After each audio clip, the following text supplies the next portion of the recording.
ঠিক আছে, তাহলে চলে যাই। আর শোনো, তোমার ভাইকে একটু দেখে রাখবা, আমার বরটার যেন আমার কোনো ক্ষতি না হয়, ঠিক আছে? এটা কি হইলো মামা? আমার এদিকে রিক্সা আনাইলি, তাও এই মেল লাইগা? হারিস, মায়ের কিন্তু সাহস আছে অনেক।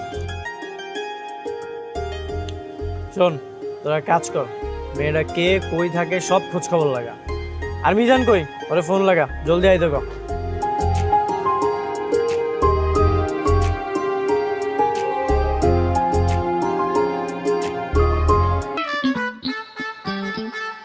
তারপর এটা কি চা বানাইছে হালায়? মামারে কই বিয়ের পরে তো ভালো চা বানাইতে। এই, তোকে কি মনে হয় ওই মাইয়া কি আমার লগে প্রেম করতে চায়? আরে চাই মানে? তুই কি এখনো কনফিউজ? মায়ের কথা শুনলে তো বোঝা যায় সব। কিন্তু ওই মাইয়া তো এখন আমার প্রপোজ করলো না, তার মানে কি ওই আমারে পছন্দ করে না? কোনো সময় দেখছোস মায়েরা পোলাগোর আগে প্রপোজ করছে? ওরা তো খালি সিগন্যাল মারে, ওরা কনফিউজ করে পোলাগো।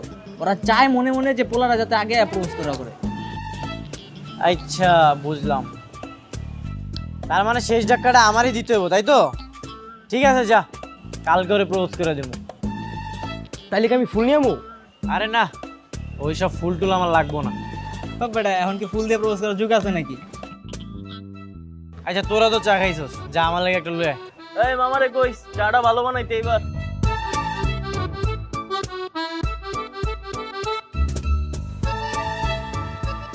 কি হলো, এখানে ডাকছো কেন?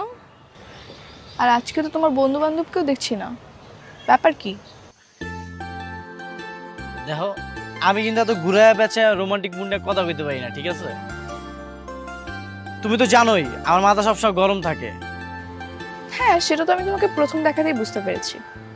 তো বলো, কি বলবা, আমি শুনছি। তোমার একটা জিনিস আমি নোটিস করলাম, আমার বন্ধু বান্ধব যখন তোমার ভাবি ভাবি করে ডাকে, তুমি বিরক্ত হও না, তুমি আরো খুশি হয়ে যাও। এই বিষয়টা আমার খুব ভালো লাগছে। তুমি নাকি আমার পছন্দ করো।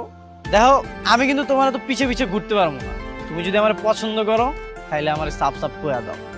পছন্দ করি কিনা জানি না, কিন্তু তোমার কথাবার্তা, অ্যাটিটিউড আমার কাছে আলাদা মনে হয়। হ্যাঁ, আমারও তোমার অনেক পছন্দ। সবার চাইতে তোমার অনেক স্পেশাল লাগে। ওই দিন যখন তুমি পিছনে ফিরে আমার দিকে চোখ টিপ মারলা না, আমার না সারা রাত ঘুম হয় না। তোমার মধ্যে না আলাদা একটা মায়া আছে। তাই নাকি? হ্যাঁ, তাই। সেই দিনকার পর থেকে না আমি তোমার অনেক ভালোবেসে ফেলাইছি। I love you Sagarika.